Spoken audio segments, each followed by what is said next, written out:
Question है त्रिभुज x Y Z में कोण वाई माइनस कोण एक्स बराबर 44 डिग्री है और कोण जेड माइनस कोण एक्स बराबर 16 डिग्री है। तो त्रिभुज के सबसे बड़े और सबसे छोटे कोणों का योग क्या होगा।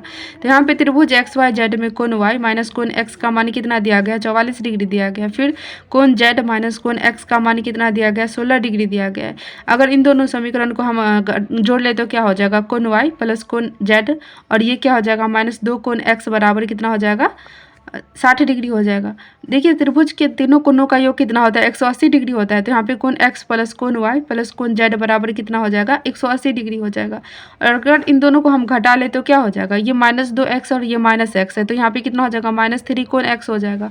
और ये प्लस में और ये माइनस में तो इससे ये कट जाएगा, इससे ये कट जाएगा, बचेगा बराबर में कितना, -120 डिग्री।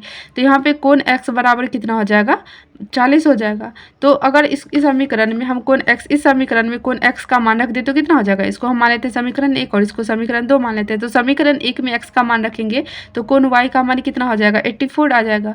फिर समीकरण 2 में हम x का मान रख देंगे तो z का मान कितना हो जाएगा, यहाँ पे z का मान 56 हो जाएगा। तो क्वेश्चन क्या कह रहा था कि सबसे बड़े और सबसे छोटे कोणों का योग कितना होगा। तो सबसे बड़ा कोण क्या है, y है, और सबसे छोटा कोण क्या है, x है। तो इन दोनों कोणों का योग कितना हो जाएगा, तो कोण y प्लस कोण x का मान हमें पूछ रहा था। तो 84 प्लस 40 बराबर कितना हो जाएगा, 120 डिग्री हो जाएगा आंसर। 124 डिग्री हो जाएगा, 124 डिग्री।